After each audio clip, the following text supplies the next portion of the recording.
Hey guys, welcome to Lady J Love's channel where God turns your frowns upside down, and He will do it if you allow it.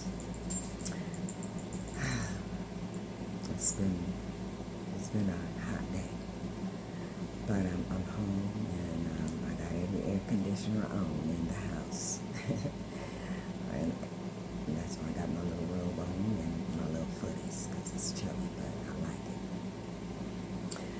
So, you guys, I got something on my mind, and some of you may think that I'm crazy, hurt, defeated, because I'm about to talk about this subject.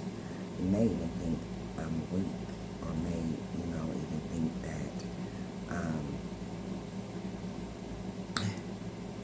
whatever you think, I don't know, but I know there's more out there like me, okay, that just feel the need to release, because this is a closing chapter in my life. I feel comfortable now speaking out about it, because a lot of times we speak out about something in as far as a relationship a bit too soon, because you may end right back up with that person, but you done said all this stuff after the breakup, and now it's all out there, and now you feel bad because you're back with this person. It happens. That's how love works. There's ins and outs, ups and downs. It's not what's going on, it's how you deal with it. And respect is the key. So, I'm really not big on what anybody think or say. As I said, this will be the closing chapter in my life with this ordeal. I feel comfortable saying that. It wasn't an easy decision to come to, although it should have been, because I seen red flags early on. I don't know if it's because I had been without someone for 10 years. Maybe there was some vulnerability there. Because in my head, and I was telling my kids this all along, that I was happy the way that I was. I was happy with no one. I mean, after dealing with, excuse my language, assholes, you get fed up to the point to where you just stay away. Stay away. You just bring trouble with you. And you get tired. You get tired of dealing with chaotic mess that don't have to be.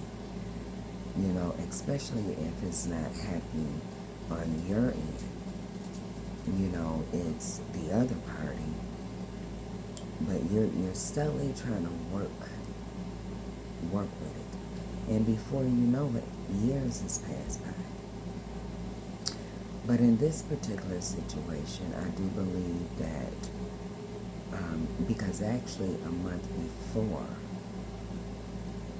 I met this person, and I won't even say met, because like I said, I knew this, I didn't say, yeah, but let me go back. I knew this person in high school. I knew he had a crush on me then, a strong crush, but I didn't like him like that. I didn't have the same feelings.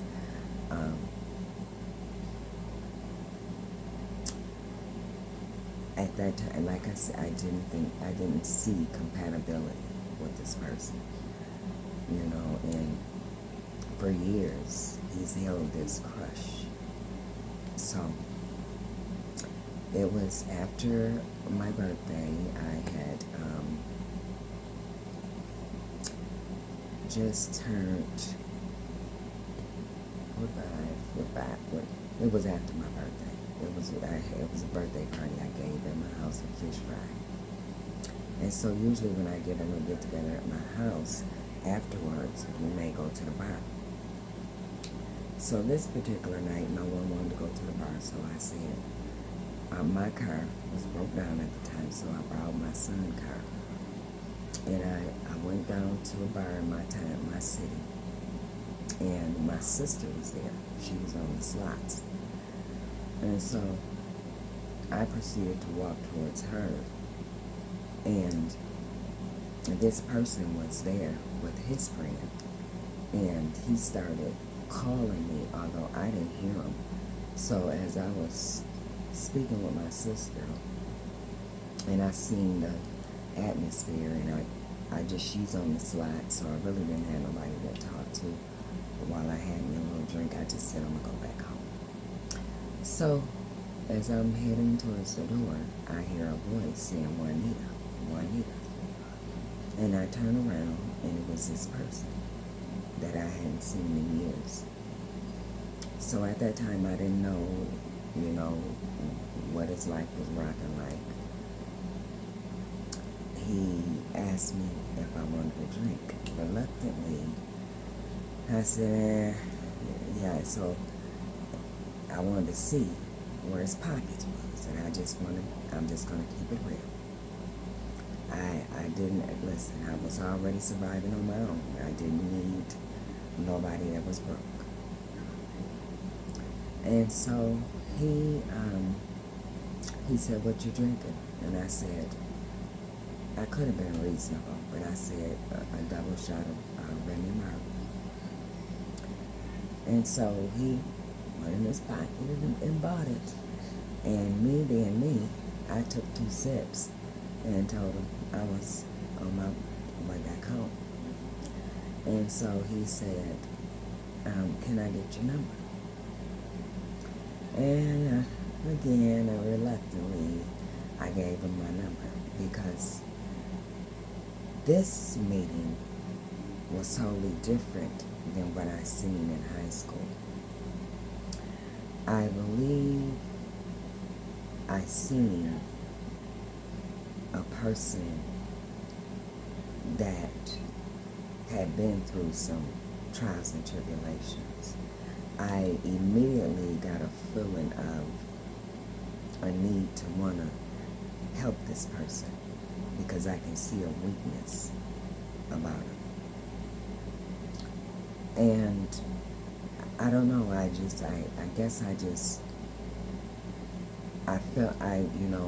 felt that he needed someone in his life that can show him that he can be great. I like to uplift people. So I gave him my number, not thinking that things was going to go down that road. I just kind of thought we were going to talk, and just pretty much be like friends because we knew each other in high school. I wasn't looking for that relationship at that time. So the following day, he came over. He called me and asked for my address, and he came over. He was supposed to have went to work, but he didn't go. And we just spent the whole day talking, and one thing led to another. No, not that. But anyway, it just started rolling after that. Now, the picture I was seeing of this person at this time wasn't, I seen something in him. I seen a fire in him that he didn't even see.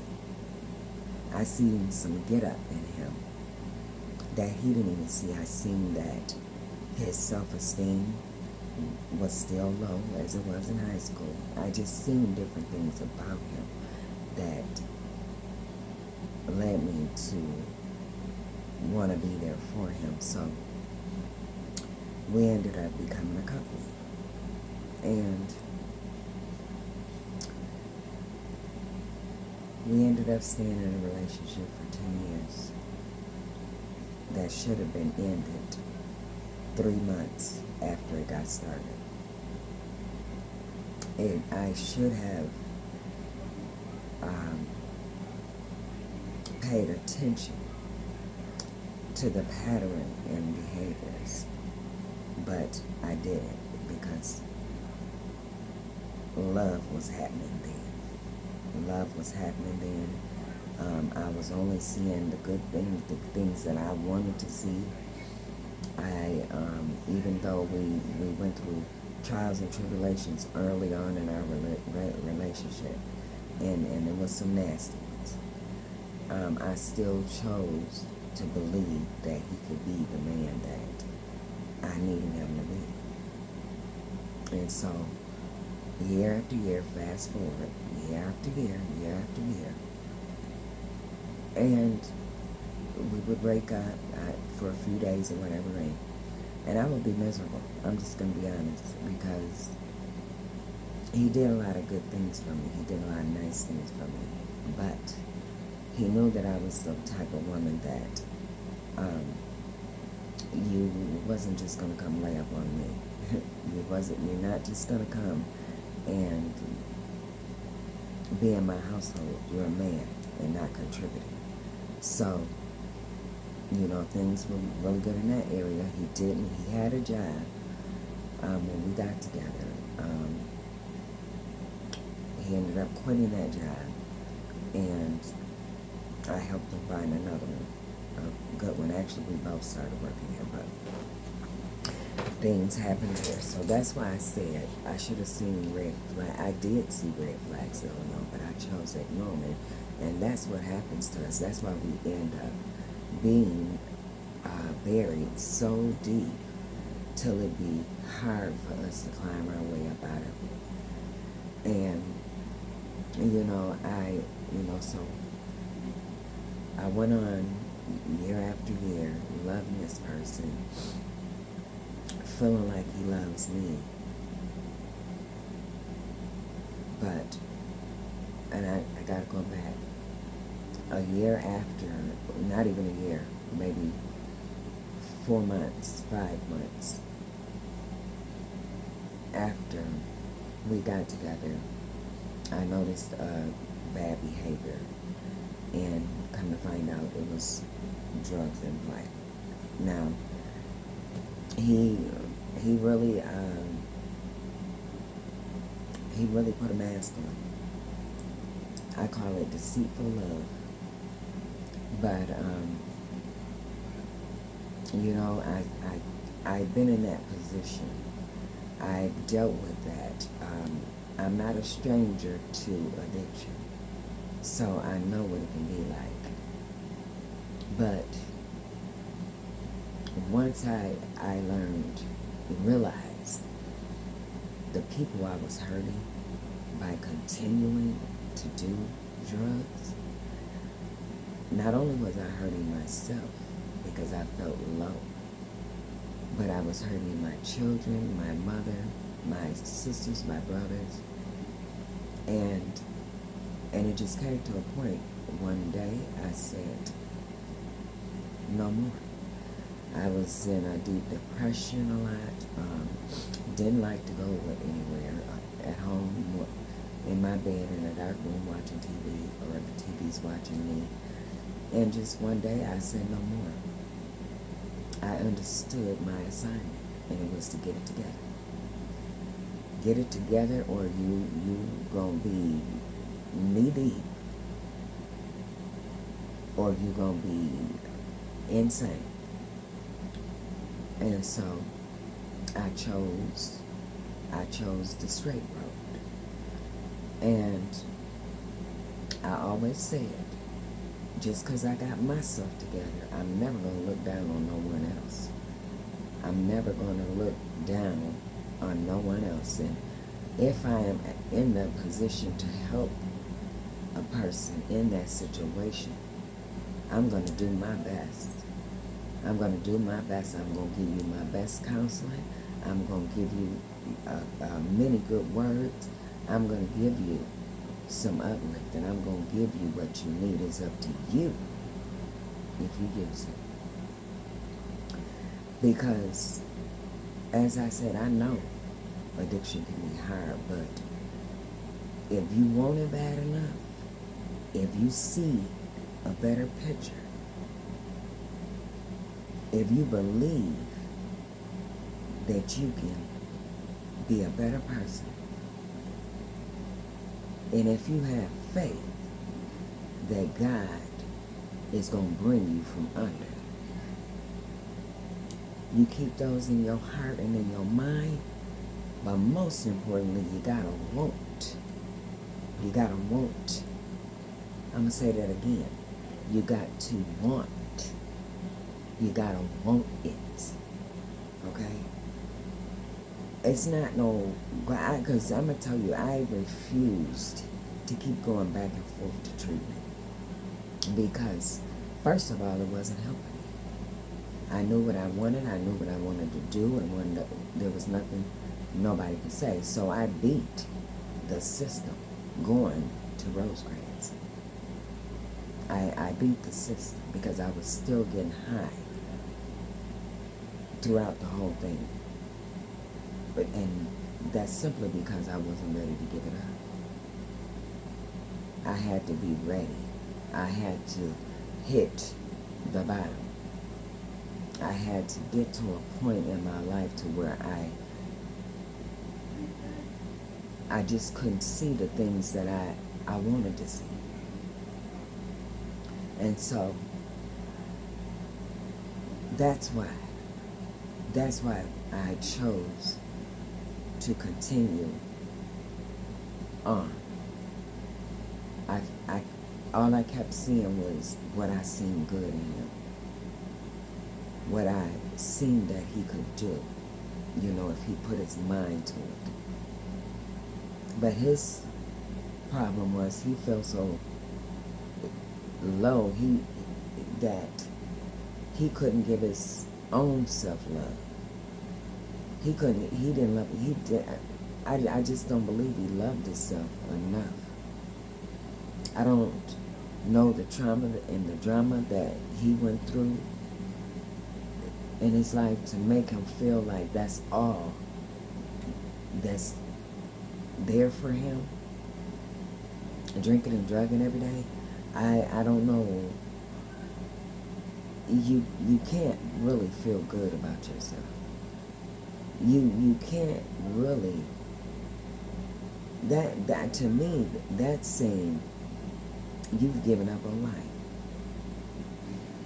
If that's what you choose to do every day, all day, if you could, if you had the money, but it wasn't, you know what I'm saying, it wasn't, he didn't always have money like that. But if that's what you choose to do every day, all day, then I feel you just threw your hands over life. And so, again, that leads me to believe that you just really don't care about yourself, let alone anyone else. You're selfish. And as I said, this is not because I've met good men. I've met men that when they're with their women, their heads don't even turn to look a different direction or to try to attract another woman's attention. So I know that there's good men out there. I know. I've seen them. And I'm not saying they're not perfect, because everybody has their flaws behind closed doors and out in the open.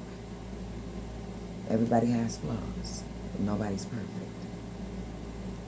But I tell you what they ain't doing. They're not disrespecting their lady out in public or to anyone else, someone that they love.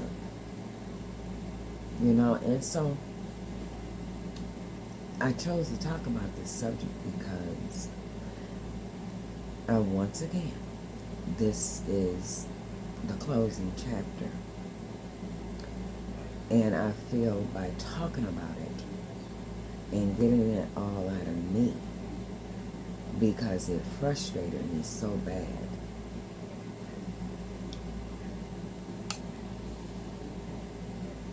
It frustrated me so bad to the point to where